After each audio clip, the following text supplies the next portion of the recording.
Hello साथियों, नमस्कार। कैसे हैं आप सभी? स्वागत है आपका आपके अपने चैनल एसएससी विद्यालय में। तो साथियों, आज हम लोग बहुत ही इंपॉर्टेंट टॉपिक कवर करने जा रहे हैं जिसका नाम है कंजक्शन। आज हम लोग कंजक्शन की शुरुआत करने जा रहे हैं आपके नीतू सिंह बुक का। तो आप हमारे साथ लगातार बने रहें और आज हम लोग सीखेंगे कंजक्शन क्या होता है, ठीक है, उसका प्रयोग कहाँ कहाँ है, उसके क्या क्या रूल हैं, इन सारी बातों को आज हम लोग सीखने वाले हैं। तो चलिए शुरू करें कंजक्शन। तो सबसे पहले बात करेंगे साथियों कि कंजक्शन होता क्या है। तो कंजक्शन क्या होता है? तो कंजक्शन के बारे में लिखा गया कि कंजक्शन वह शब्द है या फिर शब्द समूह है। देखिए, दो बातें मैं आपको बहुत अच्छे तरीके से समझाने वाला हूं। कंजक्शन क्या है? कंजक्शन आपका वर्ड भी हो सकता है, ठीक है, एक वर्ड, या फिर अ ग्रुप ऑफ वर्ड भी हो सकता है, ठीक है। लेकिन किसे हम लोग कहेंगे कंजक्शन? किस चीज को हम लोग कहेंगे, किस शब्द को कहेंगे कंजक्शन? तो जो दो या दो से अधिक शब्दों या फिर शब्द समूहों या फिर क्लाउज यानी वाक्यांशों, क्लाउज आप लोग समझते होंगे, है ना, या फिर वाक्यों को जोड़ता है, सेंटेंसेस को जोड़ता है। अब समझिएगा, मैं यहां पर सेंटेंस और क्लाउज के बीच में थोड़ा सा अंतर आपको बताना चाहूंगा। देखिए, क्लाउज सेंटेंस ये होता है, जैसे ऐसे देखिए, नीचे में एग्जाम्पल लिखे गए कुछ, ठीक है। तो ऐसे देखिए कि सेंटेंस किसे कहेंगे? तो कोई भी, जैसे ये आपका पहला है, ठीक है, तो ये कंप्लीट सेंटेंस है आपका, ठीक है। ये क्या है आपका? ये आपका कंप्लीट सेंटेंस है, Ram and Shyam will come. तो सेंटेंस में देखिए, सेंटेंस में सिर्फ सब्जेक्ट और वर्ब नहीं चाहिए, ठीक है, साथ ही साथ सेंटेंस में लास्ट में कोई या तो फुल स्टॉप हो, ठीक है, या तो इंट्रोगेटिव मार्क हो, कोई भी अंत में मार्क होना चाहिए। अगर मार्क नहीं है तो उसे हम लोग सेंटेंस नहीं कह सकते, ठीक है। कैसे? क्योंकि बहुत सारे सेंटेंस में होता है क्या कि उसके दो पार्ट होते हैं, पहले पार्ट में भी सब्जेक्ट वर्ब होते हैं और दूसरे पार्ट में भी सब्जेक्ट वर्ब होते हैं। तो दोनों को अलग अलग सेंटेंस कह सकते हैं क्या? नहीं कह सकते, ठीक है। वो पूरा कंप्लीटली एक ही सेंटेंस होगा। बात समझ में आ रहा होगा? तो अब जब दो पार्ट है, अलग अलग है, उस पहले पार्ट में भी सब्जेक्ट वर्ब है, दूसरे पार्ट में भी सब्जेक्ट वर्ब है, तो उसे हम लोग कहते हैं क्लाउज, ठीक है। बात समझ में आ रहा होगा? क्लाउज किसे कहेंगे, सेंटेंस किसे कहेंगे, ये क्लियर हो गया होगा। चलिए वापस आते हैं कंजक्शन पर। तो देखिए, पहला एग्जांपल लिखा हुआ है कि Ram and Shyam will come. अब देखिए, राम भी वर्ड था, श्याम भी वर्ड है, उसको किसने जोड़ा, किसने लिंक किया? तो बीच में है एक एंड, ठीक है। तो एंड ने राम और श्याम को लिंक कर दिया, तो एंड आपका क्या हो जाएगा साथियों? एंड आपका कंजक्शन हो जाएगा, ठीक है। चलिए अगला देखिए। अगला आपका कि people's ignorance and population explosion are two interrelated problems. अब देखिए, फिर से दो फ्रेजेज को जोड़ा, एक फ्रेजेज ये था, दूसरा फ्रेजेज ये था, दो फ्रेज को किसने जोड़ा? तो एंड ने जोड़ा, तो फिर से आपका एंड क्या हो गया? आपका कंजक्शन हो गया। क्लियर? अब तीसरा देखिए, she said that she would come. अब देखिए, अभी तो मैंने बताया था क्लाउज किसे कहेंगे, ठीक है, और सब सेंटेंस किसे कहेंगे। तो ये देखिए, ये कंप्लीटली आपका सेंटेंस है। लेकिन अगर सी सेड की बात करें तो इसमें भी देखिए सब्जेक्ट है, इसमें भी वर्ब है, और सी वुड कम की बात करें तो इसमें भी सब्जेक्ट है, इसमें भी वर्ब है। तो ये दोनों अलग अलग क्लाउज हो गया। अब देखिए क्या कर रहा है, डैट जो है वो क्लाउज को जोड़ रहा है, सी सेड और सी वुड कम को लिंक कर रहा है, जोड़ रहा है। तो आपका डैट भी क्या हो गया? डैट भी कंजक्शन हो गया, ठीक है। तो कंजक्शन समझ में आ गया होगा कि कंजक्शन उसे कहते हैं जो दो या दो से अधिक शब्दों, ठीक है, यानी वर्ड्स, या फिर शब्द समूह हो, यानी फ्रेजेज, या फिर क्लाउजेज, या फिर सेंटेंसेस को जोड़ता है, तो उसे हम लोग क्या कहेंगे? कंजक्शन कहेंगे। चलिए आगे अगला रूल देखते हैं। देखिए, इसी के बारे में लिखा हुआ है, जो मैंने अभी डिफाइन किया वही नीचे आपका लिखा हुआ है कि एंड क्या कर रहा है? राम श्याम को जोड़ रहा है, ठीक है। एंड क्या कर रहा है? दो फ्रेज को जोड़ रहा है, और उसके बाद डैट जो है वो दो क्लाउज को जोड़ रहा है। चलिए साथियों, बहुत ही यहां से इंपॉर्टेंट टॉपिक शुरू होने जा रहा है, ये आपका सम कॉमन कंजक्शंस। देखिए, ये सारे इंपॉर्टेंट कंजक्शन के बारे में अभी हम लोग पढ़ने वाले हैं, सीखने वाले हैं कि उसके कंजक्शन कौन कौन होते हैं और उसका हिंदी में मीनिंग क्या होता है, ठीक है। ये आपका जरूरी है, क्योंकि सेंटेंस होता है, बहुत सारे हिंदी मीडियम से लोग हैं और उन्हें सेंटेंस को हिंदी करके समझने में ज्यादा आसानी होती है। तो आप देखिए, कोई भी सेंटेंस का हिंदी कब करेंगे? जब उसके हर एक वर्ड का हिंदी पता हो, ठीक है। और ये सारे कंजक्शन आपको मतलब मैक्सिमम आपके सेंटेंस में यूज रहते हैं, ठीक है। चलिए शुरू करते हैं। तो सबसे पहला है एंड। एंड का मतलब आपको पता है क्या होता है? और होता है, ठीक है। एंड का मतलब क्या होता है साथियों? और। तो ये भी आपका कंजक्शन है। चलिए अगला कंजक्शन की ओर हम लोग बढ़ेंगे। अगला कंजक्शन है अदरवाइज, ठीक है, और एल्स। तो इसका मतलब होता है नहीं तो। अगर कोई भी सेंटेंस के बीच में नहीं तो का सेंस है तो वहां पर अदरवाइज या फिर और एल्स का हम लोग प्रयोग कर सकते हैं, ठीक है, याद रहेगा। चलिए अगला देखते हैं। अगला है देयरफॉर। अगला क्या है? अगला है देयरफॉर, कंजीक्वेंटली, ठीक है। तो ये देयरफॉर और कंजीक्वेंटली, इसका मतलब होता है अतः इसलिए, ठीक है। इसका मतलब क्या होता है साथियों? दो वर्ड है देयरफॉर और कंजीक्वेंटली, तो दोनों का मतलब यही होता है अतः इसलिए। ठीक है, याद रहेगा। चलिए अगला है नाइदर नॉर। नाइदर नॉर मतलब क्या होता है, ना तो ना। अब एक बात और ध्यान रखना है कि नाइदर नॉर जो है वो आपका पेयर भी है, ठीक है। नाइदर नॉर क्या है साथियों, ये आपका पेयर भी है, पेयर वर्ड भी कह सकते हैं इसको, तो ये ध्यान रखना, नाइदर नॉर। क्लियर। चलिए आगे बढ़े हम लोग। अगला है सो डैट, ठीक है। अगला क्या है, अगला है सो डैट। सो डैट मतलब क्या होता है, इतना की, ठीक है। सो मतलब सो और डैट मतलब इतना फिर की, ठीक है। देखिए उसी से आगे रिलेटेड है सो एज। सो एज मतलब होता है इतना जितना, ठीक है। तो ये आपको मतलब इसको रीड करते रहना समय समय पर, तब ये अच्छे तरीके से क्लियर होगा, ठीक है। चलिए अगला है वेदर और। ये भी देखिए ये जितने भी है सब, इसको एक और आपको याद रखना है कि ये सारे पेयर होते हैं, ठीक है, पेयर वर्ड होते हैं। मतलब अगर कहीं सो दिखा तो डैट होगा, ठीक है, वेदर दिखा तो और होगा, अगर नाइदर दिखा तो नॉर होगा, नॉट ओनली दिखा तो बट ऑल्सो होगा, ठीक है। तो बहुत सारे इधर तो बस ये छोटे छोटे पॉइंट से आपके बन जाते हैं। क्लियर। चलिए आगे देखिए वेदर और मतलब क्या होता है, वेदर और इसका मतलब ये होता है या, और बाद में भी अगर या का सेंस हो तो वेदर और का प्रयोग हम लोग करते हैं। अगला है एज सून एज। तो एज सून एज मतलब होता है कि जैसे ही वैसे ही, ठीक है। चलिए अगला है सिर्फ और मतलब या फिर अथवा या फिर नहीं तो, ठीक है। और मतलब तीन मतलब होता है या अथवा नहीं तो, तीनों का मीनिंग जो अर्थ होता है हिंदी मीनिंग वो सेम ही होता है साथियों। क्लियर। चलिए अगला बहुत ही अच्छा पेयर वर्ड है नॉट ओनली बट ऑल्सो। इससे क्या सीख सकते हैं आप, तो आपको यह ध्यान रखना है कि जब भी नॉट ओनली अगर कहीं दिखे आपके सेंटेंस में, बहुत बार इरर में ऐसे सवाल पूछे जाते हैं, तो उसमें बट ऑल्सो भी रहना चाहिए। क्लियर। तो नॉट ओनली बट ऑल्सो इसका हिंदी मीनिंग होता है कि देखिए नॉट ओनली तो ना ही सिर्फ, बट ऑल्सो बल्कि, ठीक है। तो इसका हिंदी मीनिंग यही होता है, हिंदी में अर्थ होता है इसका। चलिए अगला है वेयर इवर मतलब जहां कहीं भी। वेयर इवर मतलब क्या होता है, जहां कहीं भी। वेन इवर मतलब क्या हो गया, जब कभी भी। देखिए वेयर मतलब जहां, तो वेयर इवर मतलब जहां कहीं भी, ठीक है। वेन मतलब क्या होता है, कब, है ना, कब जब, तो वेन इवर मतलब जब कभी भी, ठीक है। अगला वाइल मतलब होता है के दौरान, है ना, जैसे किसी भी काम के दौरान, किसी भी चीज के दौरान, तो वही वहां पर यूज करेंगे वाइल का, ठीक है। वाइल मतलब क्या होता है, के दौरान। चलिए अगला एज। तो देखिए एज और कॉमा, यहाँ ऐसा नहीं है सिर्फ एज लिखा हुआ, बाद में कॉमा भी होगा। अगर एज है तो बाद में कॉमा भी होगा, ठीक है। तो एज और कॉमा का मतलब होता है क्योंकि, इसलिए, ठीक है। एज कॉमा का मतलब क्या हो गया, क्योंकि और इसलिए, ठीक है। तो ध्यान रखिएगा इसको। चलिए कुछ और कंजक्शन इधर दिए गए हैं। तो देखिए अगला है as well as. As well as मतलब क्या होता है, साथ ही साथ। अगला है सो और हिंस। सो हिंस मतलब क्या होता है, इसलिए, ठीक है। सो और हिंस इसका मतलब होता है इसलिए। चलिए अगला फिर से पेयर वर्ड है आपका आइदर और। अभी आपको बताया गया था नाइदर नॉर, ठीक है, बस उसी से रिलेटेड है आइदर और, ठीक है। इसका हिंदी मीनिंग होता है या तो या, ठीक है। तो ये ध्यान में रखिएगा। चलिए अगला है बोथ एंड। तो देखिए ये भी ध्यान रखिए, अगर कहीं बोथ दिख रहा है तो बाद में एंड भी होगा, ठीक है। बोथ मतलब दोनों, एंड मतलब और, ठीक है, दोनों और, सॉरी दोनों और। अगला है टू और टू। देखिए एक टू है टी डबल ओ और एक टू है टी ओ। तो देखिए टी डबल ओ मतलब इतना और टी ओ मतलब की, ठीक है, इतना की, टू। चलिए अगला एज मतलब इतना जितना, ठीक है, याद रखिएगा। एज मतलब क्या, इतना जितना, ये हिंदी में अर्थ हुआ, सारे इंपॉर्टेंट है। अगला एज सो। तो एज सो मतलब क्या हो गया, जैसा वैसा। एज सो मतलब क्या हो गया, फिर से बोलिए, एज सो जैसा वैसा। क्लियर। चलिए अगला बट मतलब होता है पर, परंतु, लेकिन। ये सारे बट के अर्थ हैं, ठीक है। बट मतलब क्या क्या होते हैं साथियों, बट मतलब होता है पर, परंतु और लेकिन, ठीक है। चलिए अगला पेयर वर्ड है नो सूनर देन, ठीक है। अगर कहीं नो सूनर दिखा तो देन ही उसके साथ प्रयोग होगा।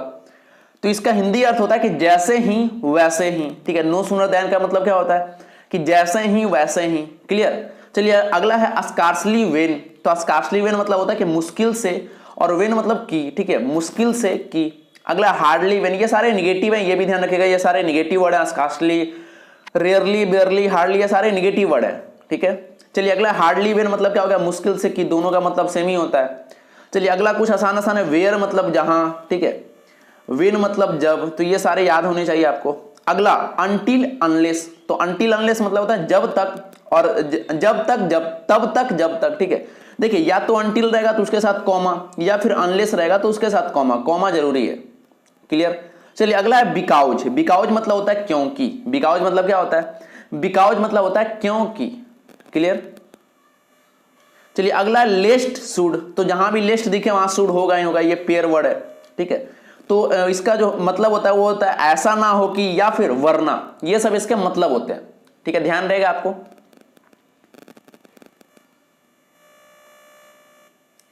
चलिए आगे बढ़ते हैं हम लोग। चलिए कुछ और कंजक्शन आपके बचे हुए हैं, वो आपका सब देखिए। अगला है सच डैट, ये भी पेयर वर्ड है, अगर सच दिखता है डैट होगा। सच डैट का हिंदी मीनिंग होता है साथियों इतना की। सच डैट का हिंदी मीनिंग क्या होता है? इतना की। ठीक है, चलिए अगला प्रोवाइडेड। प्रोवाइडेड का मतलब होता है बशर्ते। ठीक है, प्रोवाइडेड मतलब क्या होता है? बशर्ते। ठीक है, किसी शर्त के साथ। चलिए अगला है दो का मतलब होता है यद्यपि और फिर भी। ठीक है, और इसको ऐसा कह सकते हैं एक वर्ड में, तथापि। ठीक है, इसका हिंदी मीनिंग होता है ये अर्थ। ठीक है, हिंदी मीडियम समझ रहे होंगे आप। चलिए अगला है वेयर एज। वेयर एज मतलब होता है जबकि। वेयर एज मतलब क्या होता है? जबकि। अगला है एज दो। एज दो मतलब होता है मानो। ठीक है, बहुत बहुत बार सेंटेंस में यूज होता है इसका। चलिए अगला है इफ। इफ मतलब यदि, आसान था, याद होगा आपको। अगला एज इफ मतलब इफ में हमने एज ऐड कर दिया। तो देखिए यदि था इफ का मतलब, तो जब उसमें हमने एज ऐड कर दिया तो इसका हिंदी मीनिंग हो गया मानो की। एज इफ मतलब क्या हो गया साथियों? मानो की। चलिए अगला है ऑल्दो। ऑल्दो मतलब होता है यद्यपि और साथ ही साथ फिर भी। ठीक है, ये इसका मतलब साथ ही होता है यद्यपि और फिर भी, या फिर अगर इसको एक वर्ड में कहें तो तथापि बोल सकते हैं। क्लियर। चलिए अगला है नेवरदलेस। ठीक है, नेवरदलेस है, इसका जो मतलब होता है वो होता है के बावजूद। ठीक है, अब देखिए के बावजूद का एक और मीनिंग होता है। अगर के बावजूद की बात करें तो एक और मीनिंग होता है उसका, और उसे हम लोग कहते हैं इन स्पाइट ऑफ। आपने पढ़ा होगा बहुत बार, इन स्पाइट ऑफ। ठीक है, तो के बावजूद का मतलब होता है इन स्पाइट ऑफ। चलिए अगला आपका अंतिम कंजक्शन है, वो आपका एज फार एज, है ना। बहुत बार ऐसा सुना होगा कि एज फार एज, तो मतलब इसका होता है जहां तक। ठीक है, जैसे ऐसा होता है कि जहां तक नजर जा रही है, ऐसा कुछ है ना, तो वहां एज फार एज का यूज करेंगे। क्लियर। तो ये आपके पूरे कंजक्शन थे। मैंने बस, हमारी कोशिश यही थी कि एक एक बार आपको उसको समझा दिया जाए। आपको समय समय पर ये वाले पोर्शन को रिवीजन करते रहना है। ठीक है, रटना नहीं है, रिवीजन करना है। ठीक है, रिवीजन करने से समय समय पर आपको सारा कुछ याद हो जाएगा। ठीक है, चलिए अगला है टाइप्स ऑफ कंजक्शन। अब हम लोग देखने वाले कंजक्शन कितने प्रकार के होते हैं। तो साथियों कंजक्शन दो प्रकार के होते हैं। कितने प्रकार के होते हैं? दो प्रकार के होते हैं। सबसे पहला है कोऑर्डिनेटिंग कंजक्शन। क्लियर। और दूसरा है सब ऑर्डिनेटिंग कंजक्शन। पहला है कोऑर्डिनेटिंग कंजक्शन और दूसरा है सब ऑर्डिनेटिंग कंजक्शन। तो आइए बारी बारी से देखते हैं कि कोऑर्डिनेटिंग क्या होता है और सब ऑर्डिनेटिंग क्या होता है। ठीक है, चलिए बढ़ते हैं आगे। तो सबसे पहला है कोऑर्डिनेटिंग कंजक्शन। तो देखिए नीचे जो दिए गए ये सारे कोऑर्डिनेटिंग कंजक्शन है, पढ़ते हैं बारी बारी से। तो सबसे पहला है कि he read the notes and return it to मी।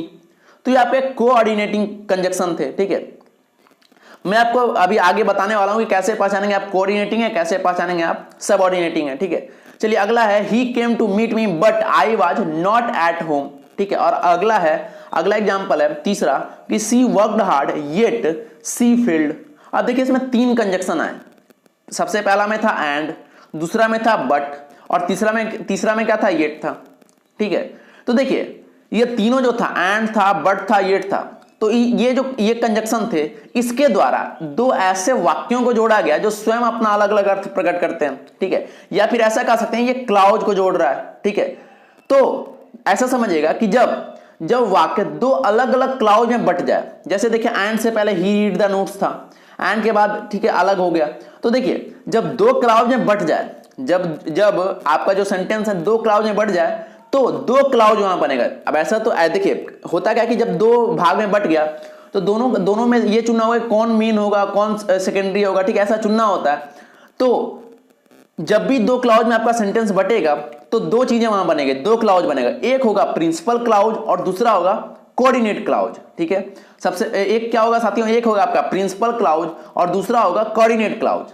ठीक है, अब देखिए जिस कंजक्शन से अगर कोई कोऑर्डिनेट क्लाउज बना, समझिएगा, जिस कंजक्शन से कोई कोऑर्डिनेट क्लाउज बना उस कंजक्शन को हम लोग कोऑर्डिनेटिंग कंजक्शन कहेंगे। अब क्लियर हो गया होगा कोऑर्डिनेटिंग कंजक्शन किसे कहेंगे।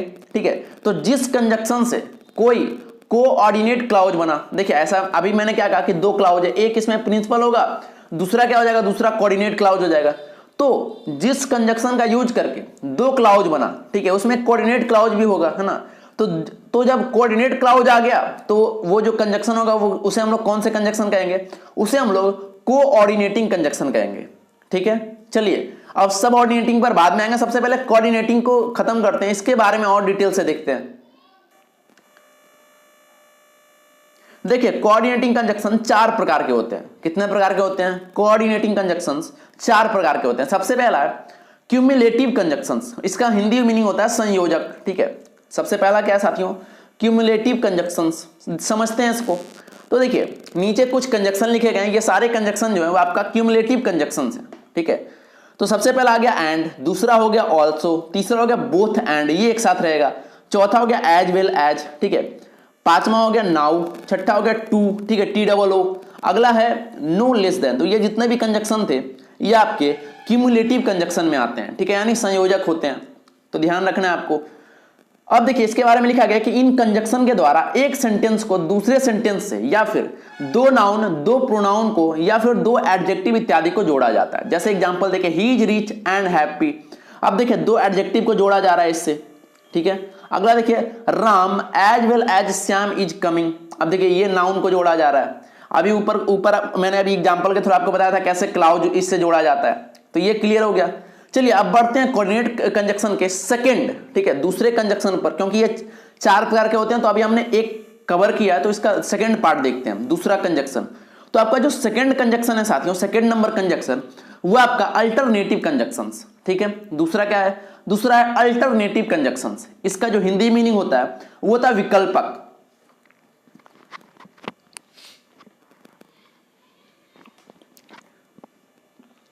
इसका हिंदी मीनिंग क्या होता है साथियों? विकल्पक। अब देखिए नीचे कुछ कंजक्शन लिखे गए हैं, ये सारे जो हैं वो अल्टरनेटिव कंजक्शंस में आते हैं। सबसे पहला है आइदर और। ठीक है, इसके आगे नाइदर नॉर, फिर इसके आगे लिखा हुआ एल्स और अदरवाइज, ये जितने भी हैं ये सारे अल्टरनेटिव कंजक्शंस में आते हैं। ठीक है, ध्यान में रहेगा।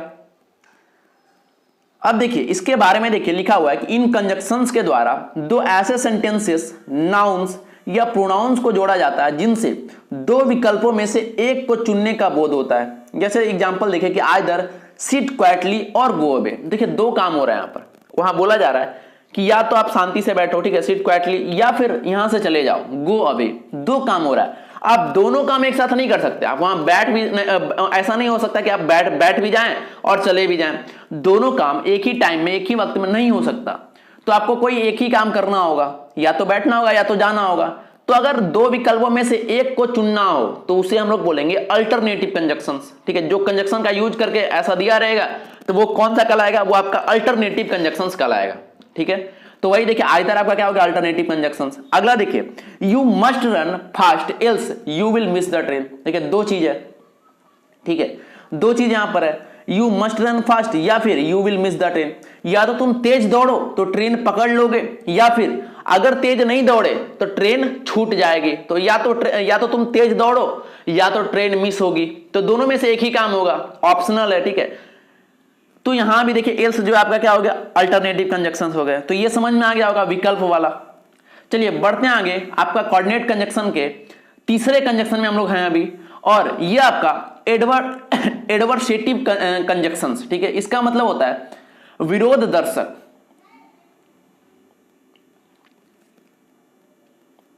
चलिए देखते हैं आपका जो एडवर्सेटिव कंजक्शंस है इसमें कौन कौन से कंजक्शंस आते हैं। ठीक है, तो सबसे पहला हो गया बट, दूसरा हो गया yet, still, only, however, nevertheless, while, whereas. ये जितने भी कंजक्शंस हैं, ठीक है, ये जितने भी कंजक्शंस हैं ये सारे आपका एडवर्सेटिव कंजक्शंस में आते हैं, मतलब विरोध दर्शाते हैं।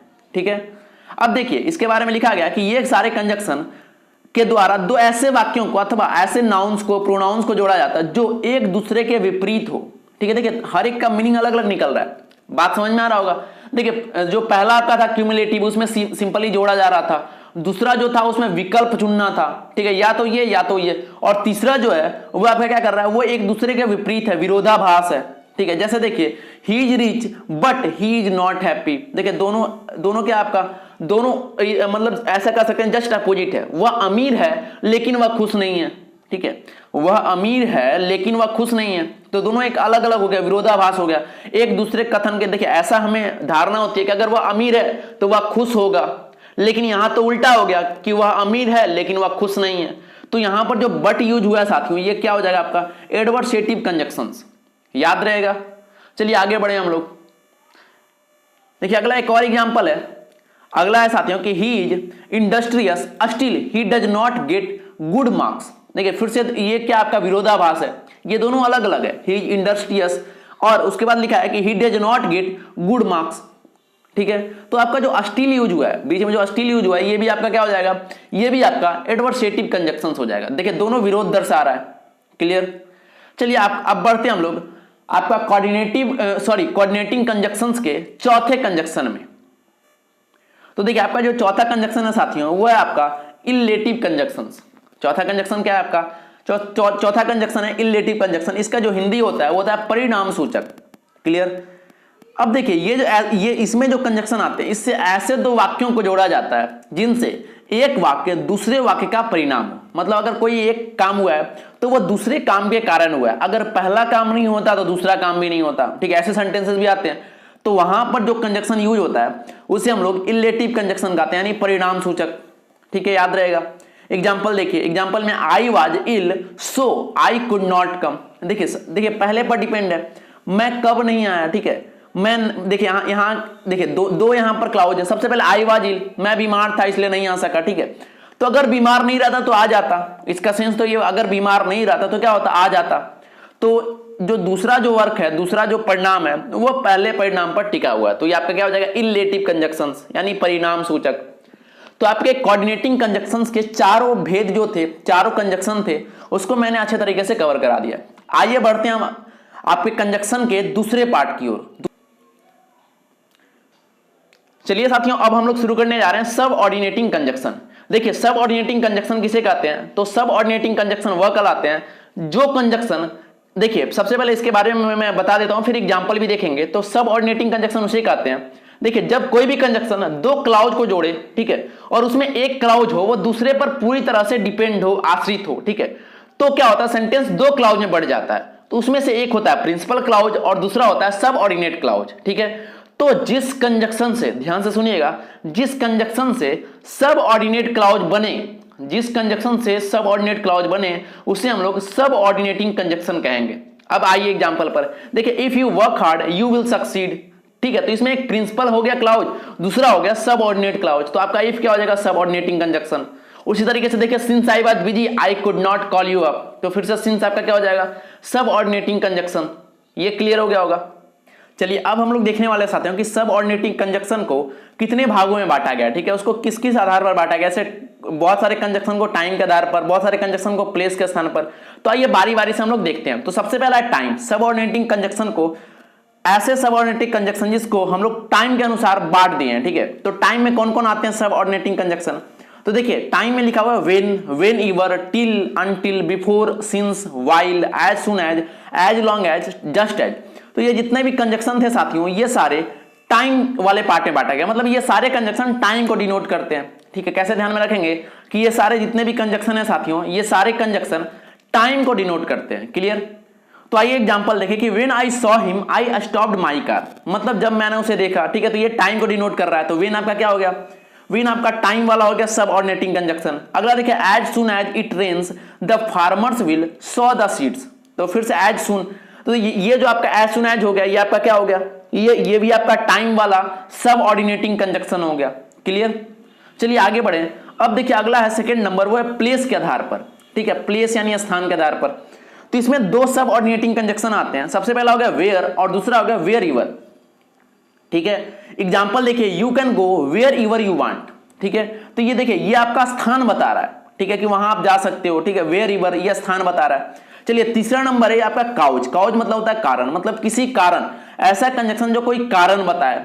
एग्जांपल देखिए, she came because I called him up. अब देखिए बिकॉज मतलब क्योंकि, यहां पर ये कारण बता रहा है, वो यहां पर इसलिए आई क्योंकि, ठीक है, तो कारण बता रहा है। तो सिंस, बिकॉज, एज, ये तीनों जो सब ऑर्डिनेटिंग कंजक्शन है, ये काउज वाले पार्ट में आते हैं, ठीक है, कारण वाले पार्ट में आते हैं। अगला देखिए एक और एग्जांपल है कि as he is a miser no one likes him, ठीक है, तो ये भी एक कारण बता रहा है। चलिए अगला जो आपका सब ऑर्डिनेटिंग कंजक्शन है वो आपका पर्पस वाला है, ठीक है। इसमें देखिए ऐसे कंजक्शन है जो पर्पस को बताते हैं, जैसे डैट हो गया, सो डैट हो गया, इन ऑर्डर डैट हो गया, लिस्ट हो गया। ये चारों जो कंजक्शन है साथियों, ये किसी ना किसी पर्पस यानी उद्देश्य को बताते हैं। आइए एग्जाम्पल देखें। एग्जाम्पल में है कि we eat so that we may live. देखिए यहाँ पर सो डैट आया, तो ये आपका क्या हो गया, ये आपका पर्पस वाला सब ऑर्डिनेटिंग कंजक्शन हो गया, क्लियर। अगला देखिए लिखा हुआ है कि run fast लेस्ट you should miss the train, ठीक है। तो तो ये क्लियर हो गया। आप इसमें भी लिस्ट आपका क्या हो गया, ये पर्पस में आ गया। अगला देखिए 5वां नंबर है वो आपका रिजल्ट, यानी किसी परिणाम को जो बताता है, ऐसे कंजक्शन जो किसी रिजल्ट या परिणाम को बताते हैं। ठीक है, चलिए इसमें देखिए 2 कंजक्शन आपके सो डैट और सच डैट। एग्जाम्पल देखिए, he is so weak that he can not even stand. देखिए इससे एक परिणाम का बोध हो रहा है। देखिए सो डैट ये आपका पेयर वर्ड है, ठीक है, सो है फिर कुछ देर के बाद डैट का प्रयोग है, ठीक है, सो डैट। अगला देखिए he is such a fool that he doesn't understand anything. तो देखिए फिर से यहां पर सच डैट का प्रयोग हुआ, तो ये भी सच डैट आपका क्या हो गया, ये रिजल्ट वाले पोर्शन में आया। मतलब ये जहां यूज होता है सो डैट और सच डैट, उससे कोई ना कोई कंक्लूजन निकलता है, ठीक है, कोई ना कोई परिणाम निकलता है, रिजल्ट निकलता है। ठीक है, चलिए अगला आपका 6ठा नंबर वो कंडीशन वाला, ठीक है, कंडीशन वाला आपका सबऑर्डिनेटिंग कंजक्शन। तो देखिए इसमें कौन कौन से आते हैं कंजक्शन, तो सबसे पहला हो गया इफ, दूसरा हो गया सपोजिंग, तीसरा हो गया अनलेस और चौथा हो गया प्रोवाइडेड। 4 हो गए, इफ, सपोजिंग, अनलेस और प्रोवाइडेड। तो ये कंडीशन में आ गया, मतलब ये जहां जहां यूज होगा, जहां जिस सेंटेंस में कोई कंडीशन होगा। ठीक है, तो सबसे पहला एग्जांपल देखिए कि he can not succeed unless he works hard. ठीक है, तो यहाँ कंडीशन है कि आप तब तक सफल नहीं हो सकते जब तक आप मेहनत नहीं करेंगे, तो अनलेस का यूज हुआ है। ठीक है, अगला देखिए I will help him provided he mends his ways. ठीक है, तो देखिए ये जितने भी है इफ, सपोजिंग, अनलेस, प्रोवाइडेड, ये सारे आपके कंडीशन वाले में आते हैं, ध्यान में रखिएगा। चलिए अगला है पॉइंट नंबर 7, वो आपका मैनर। ठीक है, मैनर मतलब ऐसे कंजक्शन जो मैनर को बताते हैं। तो उसमें कौन कौन से आते हैं, तो सबसे पहला हो गया एज, दूसरा हो गया एज इफ, तीसरा हो गया एज दो और चौथा हो गया एज फार एज। तो ये चारों कंजक्शन ऐसे हैं जो मैनर को बताते हैं। ठीक है, जैसे एग्जांपल देखिए कि he scolded me as if he were my father. ठीक है, तो यहाँ मैनर का बोध हो रहा है, तो एज इफ आपका वही मैनर में आ गया। ठीक है, अब देखिए नोट में लिखा हुआ है कि अगर एज का प्रयोग, एज का जो अर्थ है वो चूंकि हो, ठीक है, तो उसके बाद हम लोग सो का प्रयोग नहीं करेंगे, सिर्फ ओनली एज का प्रयोग करेंगे। जैसे as I was ill so I could not come. तो देखिए एज का मतलब यहां पर क्या है, चूंकि, मतलब इसका अर्थ वही हो रहा है चूंकि मैं बीमार था इसलिए मैं आ नहीं सका। ठीक है, तो यहां जो सो है, सो का प्रयोग यहां पर नहीं करेंगे। बहुत इंपॉर्टेंट है ये नोट, बहुत बार आपके एग्जाम में ऐसा पूछता है, आपको पता रहता है कि एज है, सो का प्रयोग होगा, लेकिन यहां पर सो का प्रयोग नहीं करेंगे। ठीक है, ध्यान रखना है। चलिए एक और इंपॉर्टेंट पॉइंट है कि सिंस के साथ भी सो का प्रयोग कभी नहीं होता। जैसे since he is a liar so I do not trust him, तो यहां सिंस है तो सो का प्रयोग नहीं होगा। ठीक है, 2 पॉइंट यहां हमने सीखा कि एज का अर्थ अगर चूंकि हो तो भी सो का प्रयोग नहीं करेंगे, और अगर सिंस है तो सिंस के साथ भी हम लोग सो का प्रयोग नहीं करेंगे। क्लियर। चलिए अगला है पॉइंट नंबर 8। पॉइंट नंबर 8 है कंपैरिजन। देखते हैं कंपैरिजन में कौन कौन से कंजक्शन आते हैं। तो इसमें हो गया सबसे पहला हो गया एज, ठीक है, दूसरा हो गया एज, तीसरा हो गया सो एज और चौथा हो गया देन। ठीक है, 4 कंजक्शन है जो कंपैरिजन वाले में आते हैं। जैसे इसका एग्जांपल नंबर 1 देखिए कि a wise enemy is better than a foolish friend. देखिए ये कंपैरिजन हो गया, एक बुद्धिमान दुश्मन और एक मूर्ख दोस्त में कंपैरिजन हो रहा है। ठीक है, तो आपको जो देन हो गया वो किस में आ गया, वो कंपैरिजन वाला कंजक्शन हो गया। क्लियर। अगला देखिए he is as good as she at English. ठीक है, तो देखिए ही और सी में कंपैरिजन हो रहा है, तो एज क्या हो गया आपका कंजक्शन हो गया। ठीक है, कौन वाला, कंपैरिजन वाला। चलिए आगे बढ़े हम लोग। अगला देखिए नोट में लिखा हुआ है कि कब कब किसका किसका प्रयोग करेंगे। तो देखिए नोट नंबर 1 है कि सो एज और एज का प्रयोग किन्हीं 2 व्यक्तियों या फिर 2 वस्तुओं की तुलना के लिए हम लोग करते हैं। ध्यान रखिएगा कि कभी भी अगर हम लोग सो एज का प्रयोग करेंगे या फिर एज का प्रयोग करेंगे तो ये 2 व्यक्तियों या वस्तुओं की तुलना के लिए हम लोग करते हैं। ठीक है, अगला देखिए अगला पॉइंट कर रहा है कि सो एज का प्रयोग निगेटिव वाक्यों में होता है। ठीक है, सो एज का प्रयोग हम लोग कहां करते हैं, सो एज का प्रयोग हम लोग निगेटिव वाक्य में करते हैं, लेकिन एज का प्रयोग हम लोग अफर्मेटिव तथा निगेटिव दोनों प्रकार के वाक्यों में हम लोग करते हैं। बारी बारी से एग्जांपल देखते हैं। तो सबसे पहले सो एज का देखें, तो he is not so good as you. ठीक है, इसका मतलब क्या हुआ कि वह तुम्हारे जितना अच्छा नहीं है, तो ये निगेटिव वर्ड हो गया, तो ये निगेटिव वर्ड में सो एज का यूज हो गया। क्लियर। अगला देखिए एज का एग्जांपल देखिए कि he is as good as you, मतलब वो तुम्हारे जितना अच्छा है। ठीक है, तो एज गुड एज यू, तो ये आपका अफर्मेटिव हो गया, ये पॉजिटिव हो गया, तो यहां भी एज का हमने प्रयोग कर दिया। अगला देखिए निगेटिव में he is not as good as you, तो ये भी चलेगा इसमें।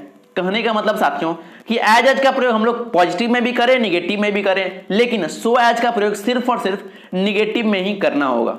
ठीक है, चलिए अगला जो है आपका पॉइंट नंबर 9 वो आपका कंट्रास्ट। कंट्रास्ट मतलब होता है अंतर, मतलब ऐसे कंजक्शन जो कंट्रास्ट को बताते हैं, है ना, अंतर को बताते हैं। कौन कौन से आते हैं इसमें, तो सबसे पहला हो गया दो, दूसरा हो गया ऑल दो और तीसरा हो गया हाउएवर। 3 कंजक्शन ऐसे हैं जो कंट्रास्ट वाले पार्ट में आते हैं। आइए एग्जांपल देखें इसका। एग्जांपल नंबर 1 है कि दो he worked hard he failed. देखिए यहां पर अंतर बता रहा है, ठीक है, कि दो he worked hard he failed, तो आपका जो दो है वो क्या हो गया आपका, ये कंट्रास्ट में आ गया। अगला देखिए, I tried very hard however I could not win the race. तो फिर से देखिए साथियों, हाउएवर का यूज हुआ है, तो ये भी आपका कंट्रास्ट वाले पार्ट में आएगा। तो आपको सिंपल ही देखिए, आपको पूरा एग्जांपल उतने अच्छे तरीके से, मतलब ऐसा नहीं करना है कि पूरा एग्जांपल देख रहे हैं ना, आपको सिंपली ये ध्यान रखना है कि कौन कौन से कंजक्शन किस किस वाले पार्ट में आते हैं, कहां कहां उसका यूज करेंगे, बस सिंपली इतना ध्यान रखना है। अब देखिए शुरुआत में आपको बताया गया था कि कंजक्शन जो होते हैं वो दो प्रकार के होते हैं। तो देखिए कंजक्शन मुख्यतः दो प्रकार के होते हैं, ठीक है, कुछ और कंजक्शन है, ठीक है, इसको आप साइड में रख सकते हैं। तो आपका जो तीसरा नंबर कंजक्शन है वो आपका कोरिलेटिव कंजक्शन, ठीक है, तीसरा नंबर कंजक्शन कौन सा है, वो आपका कोरिलेटिव कंजक्शन। तो आइए देखते हैं कोरिलेटिव कंजक्शन किसको कहेंगे। तो ऐसे कंजक्शन जो पेयर में होते हैं, फिर से मैं रिपीट करूंगा कि ऐसे कंजक्शन जो जोड़े में यानी पेयर में होते हैं, उन्हें हम लोग क्या कहेंगे, उन्हें हम लोग कोरिलेटिव कंजक्शन कहेंगे। जैसे आइदर और, ठीक है, neither nor, both and, not only but also, दो येट, वेदर और भी जितने सारे हैं जो पेयर में होते हैं, उन्हें हम लोग क्या कहेंगे, उन्हें हम लोग कोरिलेटिव कंजक्शन कहेंगे, ठीक है, ध्यान रहेगा। आइए एग्जांपल देखें इसका। देखिए इसका एग्जांपल है, एग्जाम्पल नंबर 1 कि neither his friends nor his parents knew about his evil intention. देखिए नाइदर नॉर का प्रयोग यहां हुआ कि नहीं, तो ये किस में आ जाएगा आपका, कोरिलेटिव में। अगला देखिए, I do not know whether he will come और नॉट। तो देखिए वेदर और का प्रयोग हुआ है, ठीक है, तो ये सब क्या हो गया, ये कोरिलेटिव में आते हैं। अगला देखिए आपका जो आखिरी है वो आपका कंपाउंड कंजक्शन है, ठीक है। चौथा नंबर क्या है आपका, चौथा नंबर है आपका कंपाउंड कंजक्शन। मतलब कंपाउंड कंजक्शन किसे कहेंगे, तो जब कंजक्शन शब्दों का समूह हो, वर्ड का समूह हो, तो सिंपली उसे हम लोग क्या कहेंगे, कंपाउंड कंजक्शन। देखिए मैं फिर से रिपीट करूंगा कि जब कोई कंजक्शन बहुत सारे वर्ड मिलकर बने हो, मतलब एक वर्ड सिंगल वर्ड नहीं होना चाहिए, जब कोई कंजक्शन बहुत सारे वर्ड मिलकर बने हो तो उसे हम लोग क्या कहेंगे, उसे हम लोग कंपाउंड कंजक्शन कहेंगे। आइए एग्जाम्पल देखिए। एग्जाम्पल में सबसे पहला है इन ऑर्डर डेट। इसमें देखिए कितने वर्ड है, इन है, ऑर्डर है, डेट है, तो बहुत सारा वर्ड मिलकर बना इन ऑर्डर डेट, तो ये आपका क्या बन गया, ये आपका बन गया कंपाउंड कंजक्शन। क्लियर। आइए देखते हैं इसका एग्जांपल। तो इन ऑर्डर डेट का क्या लिखा हुआ है कि the announcement was made in order that all might know the new date of exam. तो देखिए इन ऑर्डर डेट, यहां पर इन ऑर्डर डेट का इस्तेमाल हो गया, तो आपका सिंपली ये देखना था कि इन ऑर्डर डेट का सेंटेंस में किस तरीके से इस्तेमाल हुआ, ठीक है। अगला देखिए ऑन कंडीशन डेट, ठीक है, तो ये भी देखिए बहुत सारा वर्ड मिलकर बन रहा है, ये भी आपका कंपाउंड कंजक्शन है। आइए इसका यूज देखते हैं, कैसे सेंटेंस में इसका यूज देखते हैं। क्लियर। तो I will give you money on condition that you will not miss use it, ठीक है। I will give you money on condition that you will not miss use it. अब देखिए यहां पर फिर से ऑन कंडीशन दैट का use हुआ है, तो ये आपका क्या हो जाएगा, ये आपका कंपाउंड कंजक्शन हो जाएगा। क्लियर। अब देखिए एक बात और ध्यान रखिएगा कि हर एक सेंटेंस का हिंदी करने का प्रयास ना करें, ठीक है, हर एक सेंटेंस का हिंदी करने का प्रयास ना करें, आप उतना नहीं कर पाएंगे, ठीक है। आप अपना अंडरस्टैंडिंग देखिए, इंग्लिश वाले विद्यार्थी के साथ ऐसा नहीं होता, लेकिन जो हिंदी मीडियम से हैं उनके साथ ये प्रॉब्लम आता है कि वो हर एक इंग्लिश सेंटेंस को हिंदी करने का प्रयास करते हैं। आप इंग्लिश में उसे समझने का प्रयास करें, इंग्लिश में अपना अंडरस्टैंडिंग उसे डेवलप करें, इंग्लिश में ही कोशिश करें आप उसे समझने का, ठीक है।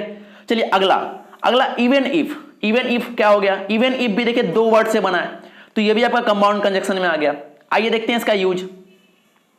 देखिए लिखा हुआ है कि she will succeed in life even if she faces some initial failures, ठीक है, शुरुआती कुछ असफलताओं के बाद वो क्या हुई, अपने जीवन में सफल हुई। तो मैंने इसका हिंदी तो कर दिया, लेकिन कोशिश करें कि ठीक है, कोशिश करें आपकी कोशिश हमेशा होनी चाहिए कि आप इंग्लिश पढ़कर बिना उसका हिंदी किए उसका अर्थ आप समझ जाएं, ठीक है। अगला है so that we eat so that we may live, ठीक है, तो यहां देखिए सो डैट का इस्तेमाल हुआ, ये भी आपका कंपाउंड कंजक्शन है। अगला प्रोवाइडेड दैट, ठीक है, अगला क्या है, provided that you can take any dress provided that you return it after the party. तो यहां देखिए प्रोवाइडेड दैट का यूज था इस सेंटेंस में। आगे बढ़ते हैं। अगला है एज दो। अगला क्या है साथियों, अगला एज दो। फिर से देखिए दो वर्ड मिलकर बना, इसलिए ये कौन सा कंजक्शन हो गया, कंपाउंड कंजक्शन। इसका एग्जांपल देखिए, ही सोज ऑफ एज दो ही इज वेरी रिच, ठीक है। अगला देखिए as well as Ram as well as his friends has come to the party, ठीक है, तो ये भी आपका कंपाउंड कंजक्शन था। As soon as the farmers will sow the seeds as soon as it rains, ठीक है, तो ये भी आपका कंपाउंड, ये सिंपली ये सब ध्यान रखना आपको, कंपाउंड कंजक्शन कौन कौन होते हैं। अगला देखिए एज इफ, तो एज इफ भी क्या हो गया, कंपाउंड कंजक्शन हो गए। तो देखिए साथियों आपको सिंपली ये ध्यान रखना है कंपाउंड कंजक्शन किसे कहेंगे और कोरिलेटिव कंजक्शन किसे कहेंगे। तो ऐसे कंजक्शन जो पेयर में हो, ठीक है, ऐसे कंजक्शन जो किस में हो, जो पेयर में हो। क्लियर। तो अगर पेयर में हो तो आपका को रिलेटिव हो जाएगा, ठीक है। और अगर ग्रुप ऑफ वर्ड हो, ठीक है, बस जब शब्दों का समूह हो तब आपका क्या हो जाएगा, कंपाउंड कंजक्शन। ठीक है साथियों, तो ये आपके कंजक्शन के जो भी बेसिक पार्ट थे वो कंप्लीट हो गए। और अगले पार्ट में हम लोग आपके कंपाउंड से जितने भी इंपॉर्टेंट रूल है जो आपके एग्जाम में पूछे जाते हैं उन सारे रूल को अगले पार्ट में हम लोग कवर करेंगे। ठीक है साथियों, फिर मिलते हैं अगले वीडियो में। तब तक के लिए आपका बहुत बहुत धन्यवाद। Thank you. जय हिंद।